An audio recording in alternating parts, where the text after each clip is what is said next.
നമസ്കാരം, ഞാൻ ശ്രുതി നിതിൻ. ശ്രുതിസ് കുക്കറിയുടെ മറ്റൊരു വീഡിയോയിലേക്ക് നിങ്ങൾക്ക് എല്ലാവർക്കും സ്വാഗതം. നമ്മൾ നല്ല ടേസ്റ്റി ആയിട്ടുള്ള ഒരു ചോക്ലേറ്റ് കേക്കാണ് ഉണ്ടാക്കുന്നത്. അതും വെറും 3 ഇൻഗ്രീഡിയൻസ് വെച്ചിട്ട് നമുക്ക് എളുപ്പത്തിൽ തന്നെ ഉണ്ടാക്കിയെടുക്കാൻ പറ്റുന്ന നല്ലൊരു ചോക്ലേറ്റ് കേക്കാണ്. വീട്ടിലുള്ള സാധനങ്ങൾ വെച്ചിട്ട് നമുക്ക് പെട്ടെന്ന് തന്നെ ഇത് ഉണ്ടാക്കിയെടുക്കാം. അപ്പോൾ നമുക്കിത് എങ്ങനെ ഉണ്ടാക്കാൻ നോക്കാം. വീഡിയോയിലോട്ട് പോകാം. അപ്പോൾ നമ്മളിന്ന് ഈ ഒരു ചോക്ലേറ്റ് ബിസ്ക്കറ്റ് വെച്ചിട്ടാണ് കേക്ക് ഉണ്ടാക്കുന്നത്. അപ്പോൾ ഇതെന്ന് വെച്ച് കഴിഞ്ഞാൽ ചോക്ലേറ്റ് ക്രീം സാൻഡ്വിച്ച് ബിസ്ക്കറ്റ് ആണ്.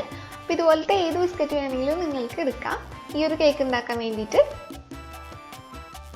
ഇതൊരു 120 ഗ്രാം വരുന്ന ഒരു ബിസ്ക്കറ്റാണ് നമ്മൾ എടുത്തിരിക്കുന്നത്. അപ്പോൾ ഏകദേശം ഒരു 30 രൂപയ്ക്കാണ് വരുന്നത്. അപ്പോൾ നമുക്കിനി പൊട്ടിച്ചിട്ട് ഒരു പാത്രത്തിലോട്ട് ഇട്ട് കൊടുക്കാം.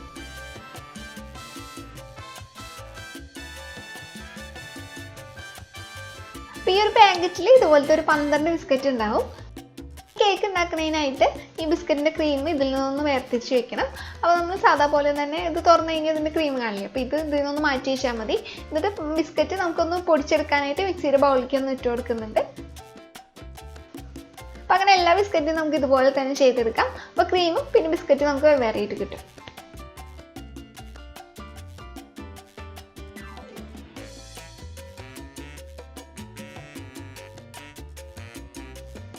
അപ്പോൾ ഇതുപോലെ എല്ലാം സെപ്പറേറ്റ് ആക്കി എടുത്തു കഴിഞ്ഞാൽ നമ്മൾ ഈ ക്രീം ഒന്ന് മാറ്റി വെച്ചതിന് ശേഷം ഈ ബിസ്ക്കറ്റില്ലേ അത് നന്നായിട്ട് പൊടിച്ചെടുത്തുകൊണ്ട് നല്ല ഫൈനായിട്ട് തന്നെ പൊടിച്ചെടുത്തുകൊണ്ടുണ്ട്.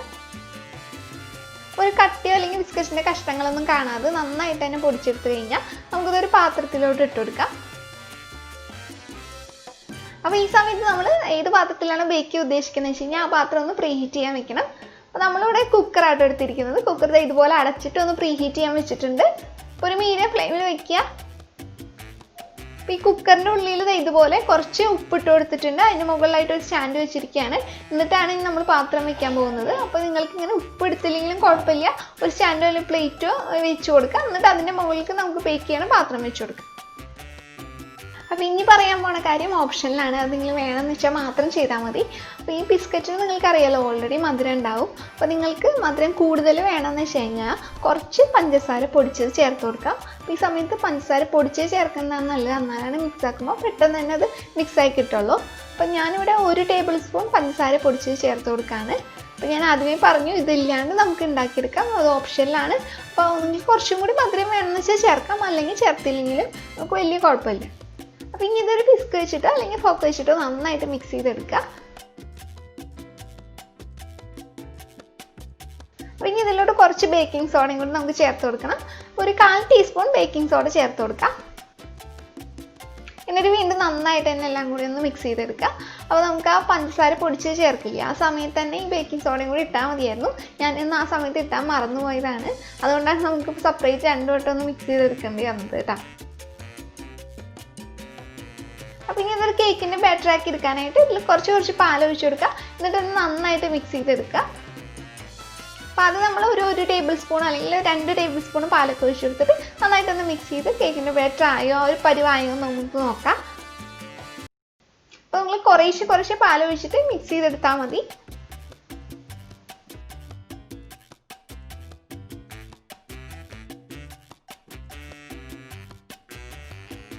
അപ്പം അങ്ങനെ നമ്മളിപ്പോൾ ഒരു 4 ടേബിൾ സ്പൂണോളം പാൽ ഒഴിച്ചു കൊടുത്തിട്ടുണ്ട്. അതായത് ഒരു 1/4 കപ്പോളം പാൽ ഒഴിച്ചിട്ട് ആണ് നമ്മൾ ഈ ഒരു പരുവത്തിലാക്കി എടുത്തിരിക്കുന്നത്.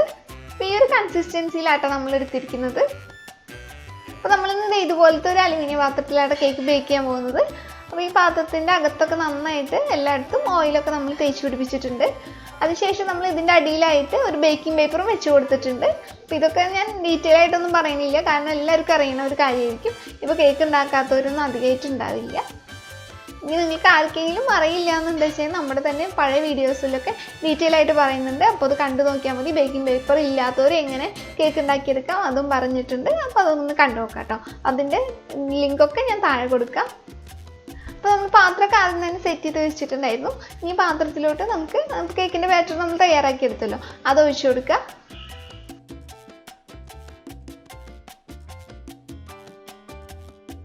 അതിനുശേഷം ഇത് ചെറുതായിട്ട് ഒരു 3-4 തവണ ഒന്ന് തട്ടി കൊടുക്കുക.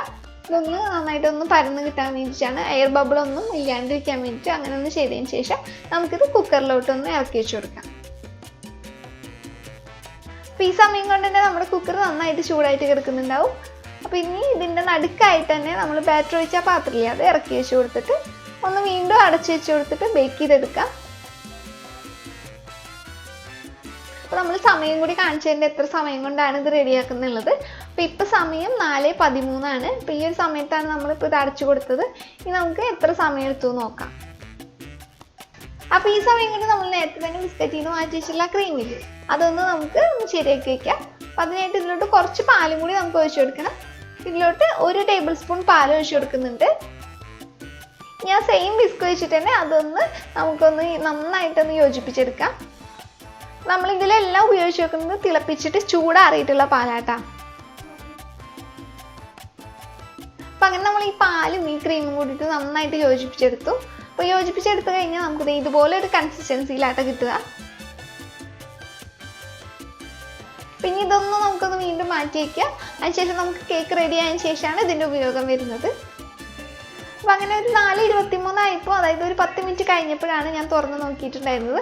അപ്പോൾ ആ സമയത്ത് ഞാൻ കുത്തി നോക്കിയപ്പോൾ കേക്കൊക്കെ നന്നായിട്ട് റെഡി ആയിട്ടുണ്ടായിരുന്നു.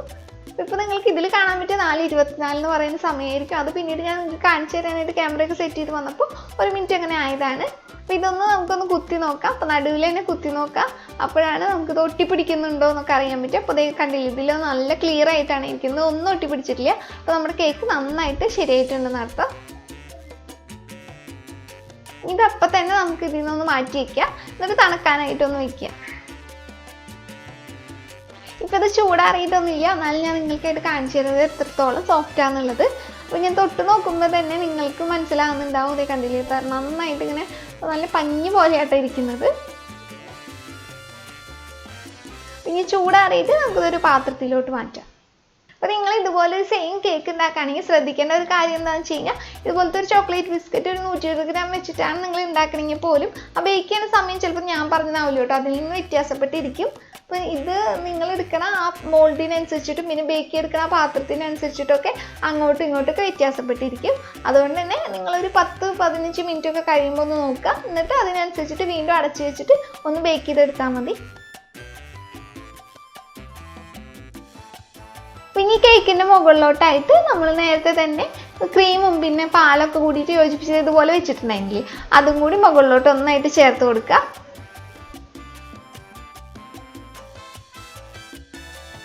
അപ്പം അങ്ങനെ മുഴുവനായിട്ട് അത് ഒഴിച്ച് കൊടുത്ത ശേഷം നമ്മളിതൊന്ന് ലെവൽ ചെയ്ത് കൊടുക്കുക എല്ലായിടത്തായിട്ട്.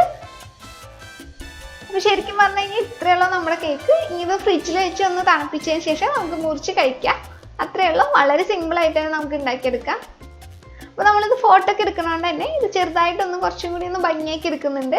അപ്പോൾ അതൊക്കെ ഓപ്ഷനിലാട്ടോ, ഞാനത് ഫോട്ടോയ്ക്ക് വേണ്ടി മാത്രം ചെയ്യുന്നതാണ്. വീട്ടിലുള്ള സാധനങ്ങൾ വെച്ചിട്ട് ഇത് കുറച്ചും കൂടി ഒന്ന് എളുപ്പത്തിൽ ഒന്ന് രീതിയിലൊന്ന് ഭംഗിയാക്കി എടുക്കാൻ ശ്രമിക്കുകയാണ്. അപ്പോൾ വീഡിയോ നിങ്ങൾക്ക് എല്ലാവർക്കും ഇഷ്ടമായെന്ന് കരുതുന്നു. ഇഷ്ടമായെങ്കിൽ വീഡിയോക്ക് ലൈക്ക് ചെയ്യുക. അതുപോലെ തന്നെ മറ്റുള്ളവർക്കും കൂടി ഇത് ഷെയർ ചെയ്ത് കൊടുക്കുക. പിന്നെ ഈ ചാനൽ നിങ്ങൾ ഇതുവരെ സബ്സ്ക്രൈബ് ചെയ്തിട്ടില്ലെങ്കിൽ ഒന്ന് സബ്സ്ക്രൈബ് ചെയ്തേക്കണേ. അപ്പോൾ ഇതുപോലെ ബിസ്ക്കറ്റ് ഒക്കെ നിങ്ങളുടെ വീട്ടിലുണ്ടെങ്കിൽ ഒന്ന് ഉണ്ടാക്കി നോക്കാം കേട്ടോ. പിന്നെ പാല് മാത്രമല്ലേ നമുക്ക് വേണ്ടോ, പിന്നെ ബേക്കിംഗ് സോഡ വേണം. അതിപ്പോൾ കേക്കൊക്കെ മിക്ക ആൾക്കാരും ഇപ്പോൾ ഉണ്ടാക്കുന്നതുകൊണ്ട് തന്നെ അതൊക്കെ വീട്ടിലുണ്ടാവുമെന്ന് വിചാരിക്കുന്നു. ഇല്ലാത്തവരാണെങ്കിൽ തൊട്ടടുത്ത കടയിൽ ചെറിയ ബേക്കറിയിലായാലും പോലും ഇപ്പോൾ ബേക്കിംഗ് സോഡയും ബേക്കിംഗ് പൗഡറൊക്കെ കിട്ടുന്നുണ്ട്. അപ്പോൾ തീർച്ചയായിട്ടും നിങ്ങളൊന്ന് ഉണ്ടാക്കി നോക്കുക. ഉണ്ടാക്കി നോക്കിയിട്ട് നിങ്ങളുടെ കമൻസ് ഒക്കെ അറിയിക്കുക.